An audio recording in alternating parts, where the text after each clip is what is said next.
जय हिंद। C plus plus tutorial का ये जो है फ्रेंड्स, ये पहला वीडियो है और इस ट्यूटोरियल में जो है हम लोग वो सी प्लस प्लस जो है स्टार्टिंग से लेकर के एंड तक सीखेंगे। और मैं बता दूं कि इसको जो है, सबसे पहले मैं बता दूं कि इसको जो है पूरा कंप्लीट रखूंगा और इस कोर्स को यानी इस ट्यूटोरियल को इजी टू लर्न बनाने की कोशिश करूंगा कि जितना ज़्यादा से ज़्यादा हो सके मतलब हंसते खेलते फनी अंदाज में हंसी मजाक करते हुए हम लोग इसको सीखें। और ये बहुत ज़्यादा इजी टू लर्न होगा। और उसके बाद जो है दोस्त, और ये जो है एब्सोल्यूट बिगिनर्स के लिए है। एब्सोल्यूट बिगिनर्स के लिए यानी कि जो सी या सी प्लस प्लस या कोई भी प्रोग्रामिंग लैंग्वेज जो कभी कोई प्रोग्राम नहीं बनाया है, ओके, जो कभी कोई प्रोग्राम नहीं बनाया है उसके लिए भी ये डिज़ाइन कर रहा हूँ। और जिसको आता है, जो पहले से सी में प्रोग्राम रखे हो, पाइथन में, जावा में और भी अदर लैंग्वेजेस हो सकते हैं, या सी प्लस प्लस सीखे हो, तो उनके लिए भी ये है। क्योंकि अगर आप बेसिक से पढ़ते हो तो ज़रूर आपको भी कुछ ना कुछ नया सीखने को मिलता है। ओके, तो चलते हैं। उसके लिए सबसे पहले हम लोग देख लेते हैं कि प्रोग्राम क्या होता है। ओके, तो देखो प्रोग्राम किसी भी चीज़ को करने के लिए हमको जो है एक ये ज़रूरत होता है कि जैसे देखो मुझे कुछ करना है, ठीक है, तो हम डेली लाइफ में फिजिकली जैसे 5 और 5 को ऐड करना है तो पेपर पेन पे हम जोड़ के कर लेते हैं। लेकिन अगर हमको कंप्यूटर से करवाना है तो कंप्यूटर को हम ये नहीं कह सकते भैया अब जो है देखो मेरा 5 और 5 को ऐड करके दो, ऐसे कहेंगे तो कंप्यूटर वो तो कुछ समझ ही नहीं पाएगा। क्यों नहीं समझ पाएगा? क्योंकि कंप्यूटर में जो है वो सारा डाटा जो है 0 और 1 यानी बाइनरी डिजिट के फॉर्म में जो है सारा ये होता है ना। वो बस 0 और 1 को ही पहचानता, बाकी भैया कोई नहीं वो जानता, कुछ भी नहीं समझ पाता। तो उसके लिए हम लोग क्या करते हैं, एक प्रोग्राम लिखते हैं। ओके, प्रोग्राम लिखते हैं और उस प्रोग्राम के अंदर हम ये समझाते हैं कि एक प्रॉब्लम देते हैं और उसको वो कंप्यूटर जो है 0 और 1 के फॉर्म में कन्वर्ट करके सॉल्व करके हमको देता है। जैसे 5 और 5 को हमको क्या करना है, ऐड करना है, तो उसको हम प्रोग्राम लिख के देते हैं। अब देखो प्रोग्रामिंग एक पॉइंट है। प्रोग्रामिंग, देखो प्रोग्रामिंग क्या होता है? प्रोग्रामिंग होता है कि प्रोग्राम लिखने का जो प्रोसेस होता है ना, प्रोग्राम लिखने का जो प्रोसेस होता है उसी को हम लोग क्या कहते हैं, प्रोग्रामिंग कहते हैं। ओके, अब देखो उसके बाद जो है फिर देख लेंगे हम लोग प्रोग्रामिंग लैंग्वेज, है ना। प्रोग्रामिंग लैंग्वेज क्या होता है, इसकी ज़रूरत क्यों पड़ती है हमें? देखो प्रोग्रामिंग लैंग्वेज की ज़रूरत जो है हमें इसलिए पड़ता है क्योंकि देखो इंसान और कंप्यूटर के बीच का जो वार्तालाप है, कम्युनिकेशन है, उसके लिए हमको क्या ज़रूरत पड़ता है, प्रोग्रामिंग लैंग्वेज की ज़रूरत पड़ता है ना। उस सिस्टम के बिहेव को कंट्रोल करने के लिए एक प्रोग्रामिंग लैंग्वेज का रहना एकदम मस्ट होता है। जैसे सपोज करो किसी को भोजपुरी आती है, किसी को इंग्लिश आती है, किसी को हिंदी आती है, उसी तरह से प्रोग्रामिंग लैंग्वेज भी है ना। कि कंप्यूटर जो है सी भी समझता है, सी प्लस प्लस भी समझता है, लेकिन सब में थोड़े थोड़े चेंजेस हैं, है ना। जैसे भोजपुरी में कहता है का हाल बा हो, और हम लोग कहते हैं मैथिली में क्या हाल है, या हिंदी में कहते हैं क्या हाल है ना। तो यही डिफरेंस है। सी भी वही वर्क करता है, सी प्लस प्लस भी वही वर्क करता है, लेकिन थोड़ा सा चेंजेस हो रहते हैं दोनों में, है ना। अब हम लोग देखते हैं कि सी प्लस प्लस क्या होता है, ठीक है। और मैं बता दूं कि ये जो डिफिनेशन है मैंने लिख रखा है, आप चाहो तो एग्जाम में भी लिख के आ सकते हो। अब देखो सी प्लस प्लस क्या होता है, programming, what is C plus plus मैंने लिखा है। देखो ये एक बहुत ही fast object oriented programming language as compare to Java, Python, एडीसी जो है उन सबसे फास्ट है। क्यों फास्ट है? क्योंकि ये जो है हार्डवेयर के बहुत सी करीब से जाकर के बात करता है ना। अब देखो इसको बनाया था मिशॉर्नी स्ट्रॉस्ट्रप ने 1979 में, और इसका फर्स्ट नाम जो था वो क्या था, सी विद क्लासेस। ओके, अब सी विद क्लास जो था वो 1983 में जो है उसको रिनेम्ड किया गया था सी प्लस प्लस। उसमें बहुत सारे कुछ फीचर जो हैं वो ऐड करके सी प्लस प्लस उसका नाम रखा गया था। कब? 1983 में। और ये जो है केस सेंसिटिव होता है ना। ये कैसा है? केस सेंसिटिव है। और इसको डेवलप किया गया था कहाँ? AT&T, यानी कि AT&T का मतलब होता है American telephone and telegraph Bell laboratory, जो USA में लोकेटेड है। देखो सी प्लस प्लस का जो प्रोग्राम है वो जब हमारा क्रिएट होता है तो वो होता है डॉट सीपीपी में। किस में होता है? डॉट सीपीपी फाइल में होता है ना। लेट से मैं यहाँ बैक में दिखा रहा हूँ कुछ, और देखो यहाँ पे एक चीज मैं बता दूं कि ये जैसे हमारा कोई भी सिस्टम है, कोई भी मशीन है, उसमें एक ऑपरेटिंग सिस्टम होता है, फिर उसके बाद उसमें एप्लीकेशंस होते हैं। तो ये सी प्लस प्लस जो क्या करता है वो बहुत ही करीब से जाकर के बात करता है। जैसे ए बी सी, ए एक पर्सन है, बी एक पर्सन है और सी एक पर्सन है, तो ए सी से काम करवाना चाह रहा है, ए डायरेक्ट सी से करवाएगा तो जल्दी काम होगा, या बी के थ्रू जल्दी काम होगा? ए डायरेक्ट सी से काम करवाएगा। इसलिए क्या होता है, ये जो है मशीन का जो हार्डवेयर होता है सी प्लस प्लस, वो बहुत ज़्यादा करीब से जाकर के वर्क करवाता है, एग्जैक्ट वर्क करवाता है। इसको लेकर के क्या हो जाता है, सी प्लस प्लस जो है हमारा बहुत ज़्यादा फास्ट हो जाता है। ओके, तो अब देखो ये बहुत ज़्यादा फास्ट हो जाता है, और इसमें जो है ऑब्जेक्ट ओरिएंटेड प्रोग्रामिंग का जो फीचर है वो सब आगे हम लोग देखेंगे, उसके लिए कोई ये है नहीं। तो अब हम लोग देख लेते हैं यहाँ पर कंपाइलर, है ना। कंपाइलर के बारे में देखो, सी प्लस प्लस का जो प्रोग्राम होता है वो क्या होता है, डॉट सीपीपी, यानी कि वो जो सी प्लस प्लस प्रोग्राम का जो फाइल होता है वो डॉट सीपीपी में होता है ना। अब उसको हम कंपाइलर के थ्रू जब गुजारते हैं तो वो कंपाइलेशन प्रोसेस होता है, और उसके बाद हमको मिलता है क्या चीज़, डॉट EXE फाइल, जो एग्जीक्यूटेबल फाइल होता है, और वो 0 और 1 के फॉर्म में मुझे मिलता है ना। तो कंपाइल करने के बाद जो है वो क्या करता है, डॉट EXE फाइल बनाता है जिसे हम एग्जीक्यूट कर सकते हैं। और देखो यहाँ पे मैंने लिख रखा है कंपाइलर का डेफिनेशन, आप चाहो तो एग्जाम में भी लिख सकते हो। देखो, language compressing of just two digits, zeros and ones, इसी दो फॉर्मेट में वो क्या करता है, कन्वर्ट कर देता है डॉट CP फाइल को, है ना, जो एग्जीक्यूटेबल फाइल होता है। और यहाँ पे देखो, अब हम लोग जो है सबसे पहले क्या करेंगे, उसके लिए एनवायरनमेंट सेटअप करना पड़ेगा। वो कोई भी प्रोग्राम हम लोग जैसे बनाएंगे उसके लिए हम लोग सबसे पहले क्या करेंगे, एनवायरनमेंट सेटअप करेंगे। इसके लिए सबसे पहले हम लोग VS कोड को इंस्टॉल करेंगे। ओके,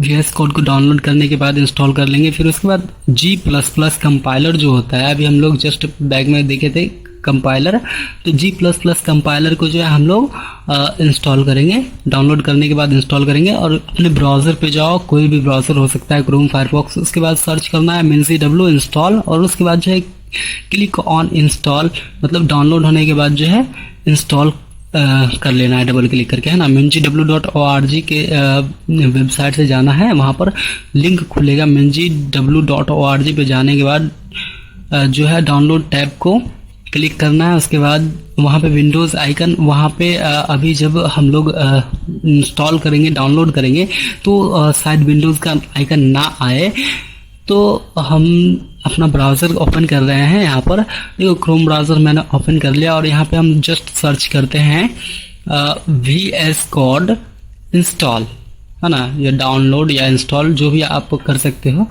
तो आ जाएगा। अब यहाँ पे देखो बहुत सारे लिंक्स हैं, और इस पर हम क्लिक किए तो यहाँ पे आ जाओ।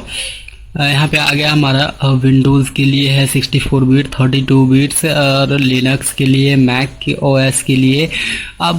अब अगर मैक में हो तो मैक वाला कर सकते हो, और अगर आप लिनक्स में हो तो लिनक्स वाला कर सकते हो, अगर आप विंडोज़ में हो तो विंडोज़ में कर सकते हो। विंडोज़ में भी होता है 32 बिट और 64 बिट, तो आप जो चाहो कर सकते हो। तो हम यहाँ पे है 64 बिट किए हैं, और मेरे में ऑलरेडी ये इंस्टॉल है, तो हम यहाँ पे इसको पॉज कर दिए हैं, है ना।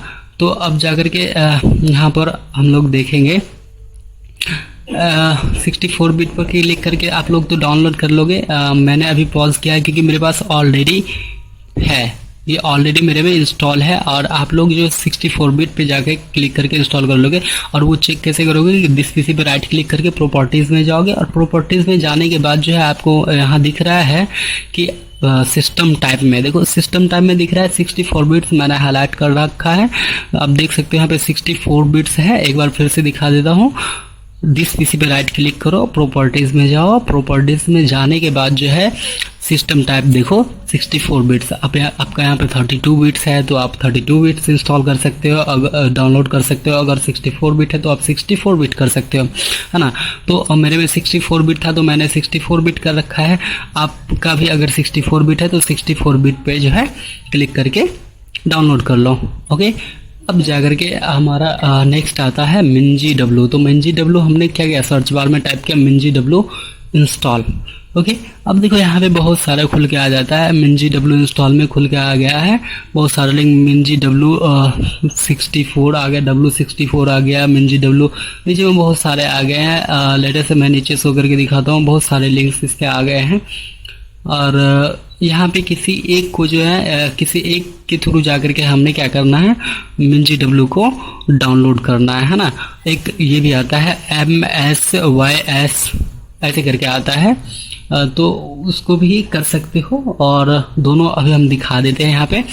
यहाँ पे जाएंगे हम लोग, सबसे पहले इस पर जो है हम क्लिक करेंगे। तो क्लिक करने के बाद जो है हमारा ये खुला Geeks for Geeks का। तो यहाँ पे मैं बैक हो जाता हूँ। बैक होने के बाद फिर जो है अब देखो फिर MinGW.org पे क्लिक करके हम आए तो डाउनलोड्स पे क्लिक करोगे। डाउनलोड्स पे क्लिक करने के बाद जो है आप थोड़ा सा मैं नीचे करके दिखा देता हूँ। यहाँ जो है आर्क लिनक्स और बहुत सारे हैं। तो हमने यहाँ पे देखो MinGW W64 बिल्स जो है उसको क्या करना है, उस पर क्लिक कर लेना है।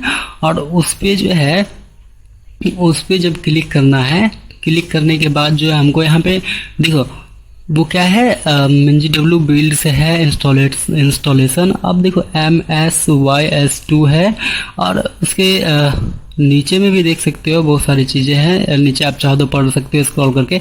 अब देखो उस पर हमने क्लिक किया। अब देखो यहाँ नीचे वो सारी बहुत सी डॉक्यूमेंटेशन है, उसको आप पढ़ सकते हो। और नीचे में जो है इसके नीचे में बहुत सारी चीज़ें उसके इंस्ट्रक्शन दिए हुए हैं, कैसे डाउनलोड करना है, कैसे इंस्टॉल करना है, आप विंडोज़ में हो या लिनक्स में हो। तो यहाँ पे हम .exe पे क्लिक करके क्या कर लेंगे, इस फाइल को डाउनलोड कर लेंगे, है ना। और डाउनलोड करने के बाद मेरे पास ऑलरेडी था तो इसको हम क्या कर दिया, पॉज कर दिया। लेकिन फिर आपको शो करने के लिए मैं एक बार फिर से दिखा देता हूँ। इसको जो है मैं रिज्यूम करके फिर से डाउनलोड कर लेता हूँ। तो काफ़ी तेज़ी से डाउनलोड हो जाता है, थोड़ा सा इसको टाइम दे 1 से 2 मिनट। तो फाइनली अब डाउनलोड हो गया है। अब डाउनलोड होने के बाद क्या करेंगे, VS कोड को हम लोग सबसे पहले क्या करेंगे, VS कोड को क्या करेंगे, VS कोड को जो है यहाँ पर हम लोग क्या करना है, इंस्टॉल करना है। मेरे डाउनलोड में पहले से ऑलरेडी था तो हम वहाँ पे गए और आई एक्सेप्ट ऑल एग्रीमेंट्स पे करके नेक्स्ट किए। उसके बाद क्रिएट अ डेस्कटॉप आएगा, यहाँ पे जो भी है उस सबको टिक कर दो और नेक्स्ट कर दो। नेक्स्ट करने के बाद फिर से नेक्स्ट करो, इंस्टॉल कर लो। इंस्टॉल करने के बाद देखो इंस्टॉल होने लगा। अब ये हो जाएगा इंस्टॉल, ठीक है। अब मेरे में ऑलरेडी था तो मैंने इसको कैंसिल कर दिया है। ऑब्वियसली मेरे में पहले से ही था तो हमने उसको कैंसिल कर दिया है। अब जा करके देखो MSYS2X8664 ऐसे करके है। तो इसको जो है आप यहाँ से डबल क्लिक करके भी क्या कर सकते हो, इसको इंस्टॉल कर सकते हो। ओके, तो ये ओपन हो रहा है यहाँ पे। अब देखो सिंपली सा, आप अगर एक बिगिनर हो तो इसको कुछ भी नहीं करना, बस यहाँ पे नेक्स्ट। अब यहाँ पे सी का जो है सी ड्राइव में MSYS64 वहाँ जाकर के क्या करेगा, ये इंस्टॉल करेगा, है ना। तो नेक्स्ट कर दो। यहाँ पे देखो मेरा कुछ एरर शो कर रहा था, उसको मैं चेक कर लेता हूँ, है ना। तो नेक्स्ट कर रहे हैं, फिर से देखो फिर से एरर थ्रो कर रहा है तो इसको मैं चेक कर लेता हूँ। जैसे फिर अब जो है मेरा हो गया है, वो कुछ एरर शो कर रहा था वो जो है अब कैंसिल हो गया है, वो एरर खत्म हो गया, मैंने ठीक किया। कुछ था तो फिर यहाँ पे मैंने इसको क्या किया, ऑलरेडी मेरे में था तो इसको हम क्या कर दिए, यहाँ पे कैंसिल कर देंगे। कैंसिल कर दिया इसको हम ऑलरेडी, क्योंकि मेरे में पहले से ही था तो फिर बार बार क्यों। अब देखो यहाँ पर और एक ये भी है MinGW, ये डायरेक्ट यहाँ से खुल जाएगा। तो ये मोस्ट मतलब ये ज़्यादा बेटर रहेगा MSYS2 से। तो यहाँ पे देखो इसके लिए मैं शुरू से लिंक प्रोवाइड करके दिखा दे रहा हूँ। तो देखो यहाँ पे जो है MinGW, वहाँ सर्च बार में टाइप करना Windows 10, है ना। और उसी में बहुत सारे खुल करके आएंगे। तो देखो यहाँ GNU 4 डाउनलोड है क्या है, मिंजी डब्ल्यू मिनिमल GNU, उस पर क्लिक करना और यहाँ पे देखो डाउनलोड का ऑप्शन दिख रहा है, उस पर क्लिक करके डाउनलोड के ऑप्शन पे क्लिक करोगे। ये कुछ सेकंड्स लेते हैं, मात्र 3-4-5 सेकंड्स, और वहाँ पे क्या कर दिए, इंस्टॉल डाउनलोड कर दिए। मैं बार बार इंस्टॉल बोल दे रहा हूँ, यहाँ पे डाउनलोड कर दिया। अब देखो मेरा स्कैन कर रहा है, मैं इसको अभी बंद कर देता हूँ। अब जो है वो क्या हुआ है, डाउनलोड हो गया। मैं इसको डबल क्लिक किया तो अब देखो ये हमसे जो है पूछेगा यहाँ पर कि इसको भी इंस्टॉल करना है, वो तो हमारे ऐप स्टोर में है नहीं वगैरह। तो यहाँ पे हम इंस्टॉल एनीवे करके जो है इसको इंस्टॉल कर लेना है। इसको हम क्या कर देंगे, इंस्टॉल पे क्लिक करेंगे। सिंपली कुछ नहीं करना ज़्यादा, वो हमारे सी के मिंजी डब्ल्यू में इंस्टॉल करेगा। इंस्टॉल कर दिए, मतलब कंटिन्यू किए। फिर देखो मेरे पास यहाँ ऑलरेडी है, तो यहाँ पे क्या दिखा है, दिस अपीयर्स कॉपी मिंजी डब्ल्यू get install in this directory already, है ना। तो हम इसको क्या कर देंगे, मेरे पास ऑलरेडी था पहले से इंस्टॉल, तो हम चाहे तो इसको कैंसिल भी कर सकते हैं, लेकिन आप लोगों को दिखाने के लिए मैं यहाँ पे जो है ये कर दूंगा। अब देख सकते हैं यहाँ पे लिखा हुआ है डायरेक्टरी ऑलरेडी, देखो install in this directory already, है ना। अब इसको एक बार पढ़ लो, और मेरे में ये शो कर रहा है क्योंकि मेरे में ये पहले से है। तो हम क्या करेंगे, यहाँ पे मेरे कंटिन्यू नहीं होगा, इसलिए हम री इंस्टॉल पे यहाँ क्लिक करेंगे। आपका कंटिन्यू होगा, आप कंटिन्यू कर दो। इसको बस थोड़ा सा टाइम दो, ये बहुत जल्दी जो है मतलब डाउनलोड कर इंस्टॉल कर देता है चीज़ों को, तो थोड़ा सा टाइम दो इसको, है ना। तो अब जाकर के हम लोग देखते हैं यहाँ पे ये इंस्टॉल हो रहा है।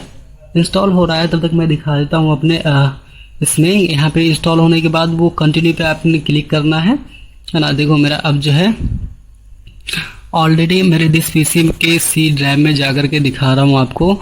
देखो वहाँ पे मिंजी डब्ल्यू MSYS64 है, और मिंजी डब्ल्यू देखो ऑलरेडी इंस्टॉल था। अब देखो वहाँ पे ऑलरेडी था। अब यहाँ पे फिर हम दिखा रहे हैं कि इसको कंटिन्यू कर देते हैं।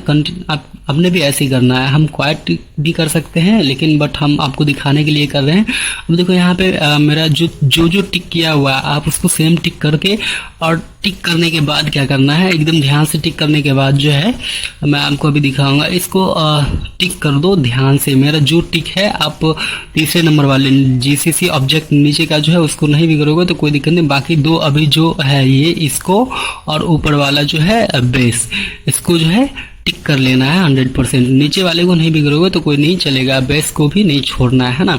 अब जो है जाकर के डायरेक्ट क्या करना है, हमने यहाँ पे जाना है, और उसके बाद जो अब जो हमने यहाँ पे क्या करना है कि इंस्टॉलेशन पे क्लिक करना है। और इंस्टॉलेशन पे जैसे ही क्लिक करोगे आप, कॉर्नर में दिख रहा होगा इधर, और मैं दिखा दे रहा हूँ, वहाँ पे देखो उसके ऊपर में इंस्टॉलेशन दिख रहा है, उस पर आप अगर क्लिक करोगे, यहाँ पे बहुत सारी चीज़ें आप चाहो तो इसको खोल के देख सकते हो, पढ़ सकते हो आराम से। बट वहाँ कॉर्नर में जो ब्लू हो रखा है बेसिक सेटअप, उसके ऊपर में इंस्टॉलेशन है, मतलब इंस्टॉलेशन पे क्लिक करोगे तो आपको अप्लाई चेंजेस पे आ जाएंगे, उस पर क्लिक करोगे अप्लाई हो जाएगा, उसके बाद क्लोज कर देना। अब देखो मैं यहाँ पे आ गए हैं, मतलब फिर से दिखा दे रहा हूँ आपको, वो पहले से मैं था उस फोल्डर में।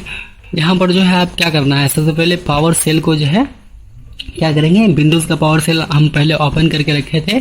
आप जो है वहाँ पे सर्च बार में टाइप करो पावर सेल और उसको ओपन करो। और यहाँ पे अगर हम G++ लिखते हैं तो देखो मेरे में क्या लिखा रहा है, नो इनपुट फाइल्स। बट आप में क्या लिखा है, देखो आप में लिखा है the term G++ is not recognised. Okay, तो ये जो छोटा सा एरर है, the term G++ is not recognised, तो इसमें हेजिटेट नहीं होना है। ये मतलब एक कॉमन सा एरर है, आता है सबको, इसके लिए ये भी अभी सॉल्व हो जाएगा। मेरे में देखो अभी ये दिखा रहा था, लेकिन आपको जो है इसके जगह पे दूसरा चीज़ दिखाएगा, उसके लिए उसको भी हम लोग सॉल्व करेंगे। देखो दिस पीसी पे क्लिक करना है, दिस पीसी यानी कि जो हमारा सी ड्राइव में जहाँ पे इंस्टॉल हुआ था मिंजी डब्ल्यू, वहाँ जाना है। मिंजी डब्ल्यू पे क्लिक किया। अब देखो बिन को खोले, यहाँ पे देखो बहुत सारा चीज़ दिख जाएगा, G++ वगैरह वगैरह जो भी है, बहुत सारा चीज़ दिख जाएंगे, G++, C++, GCC, ये सब मिल जाएगा। अब ये इस पाथ को क्या करना है, कॉपी करना है। सिंपली से राइट क्लिक करके कॉपी करना है। कॉपी करने के बाद क्या करेंगे हम लोग इसको, और दिस पीसी में राइट क्लिक करेंगे, और उसके बाद जो है राइट क्लिक करके प्रॉपर्टीज में जाएंगे। ओके, प्रॉपर्टीज में जाने के बाद देखो एडवांस सिस्टम सेटिंग्स दिख रहा होगा। अब उस एडवांस सिस्टम सेटिंग्स पे क्लिक करना है, और देखो इन्वायरमेंट वेरिएबल्स, यहाँ पे बहुत सारी चीज़ें हैं।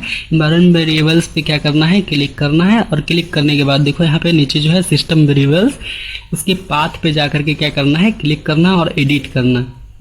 एडिट करने के बाद देखो मेरे पास ऑलरेडी पाथ मैंने दे रखा है, तो वहाँ पे शो कर रहा है। आप क्या कर सकते हो, वहाँ पे जो है आप न्यू पे क्लिक करना है, न्यू पे क्लिक करके वहाँ पे पेस्ट कर देना है ना।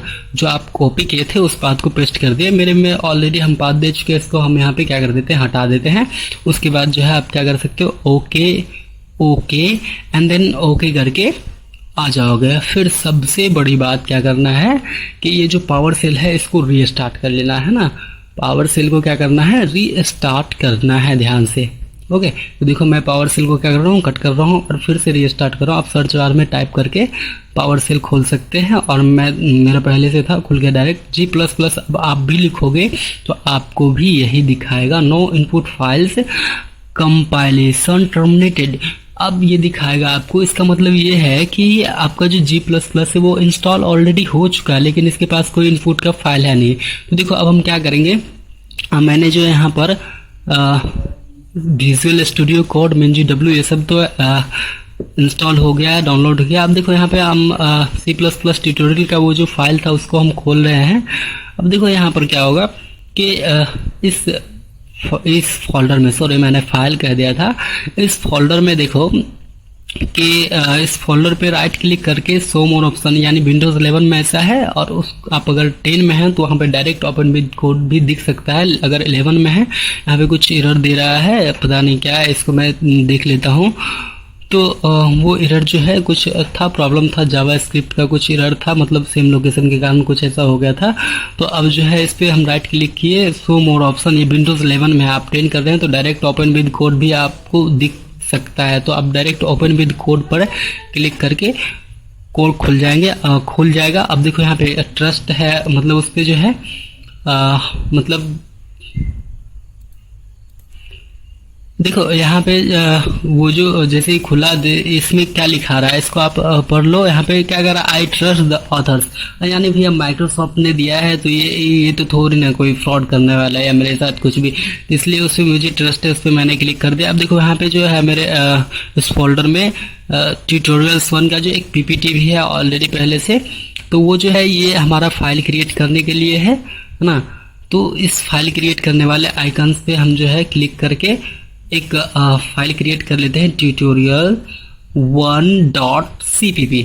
ओके, अब tutorial1.cpp हम क्रिएट किए तो ये देखो C++ का फाइल बन के आ गया। अब देखो यहाँ पे क्या करना है, हम यहाँ पे जो लिखे थे प्रोग्राम इस PPT में आपको दिखाया था शुरू में, कुछ भी नहीं, बस इसी को वहाँ पे लिखना। और ये क्या हो रहा है, ये क्या है, इंक्लूड क्या है, IO स्ट्रीम क्या है, यूजिंग नेम स्पेस क्या है, इंटू मेन क्या है, COUT क्या है, रिटर्न 0 क्या है, इस सब के बारे में आपको बिल्कुल भी नहीं सोचना है। वो सब मैं आगे बताऊंगा ऑलरेडी, उसके लिए कोई टेंशन नहीं लेने की बात है। अब देखो यहाँ पर मैंने लिखा है इंक्लूड, और उसके बाद IOS स्ट्रीम। देखो यहाँ पे थोड़ा सा स्पेलिंग मिस्टेक हो रहा है, पता नहीं।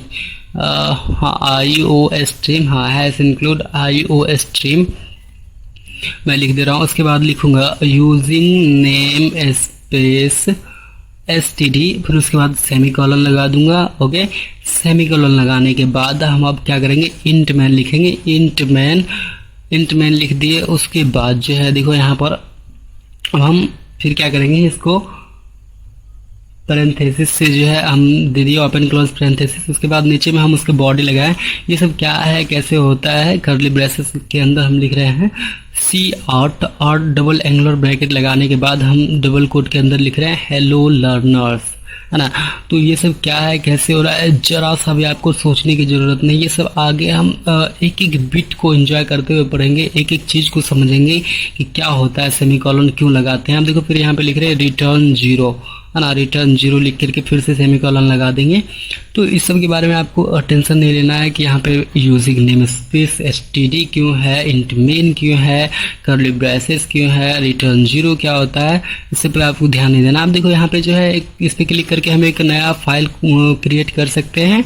उसके बगल वाले जो आइकन है इस पर हम क्लिक करके एक फोल्डर क्रिएट कर सकते हैं।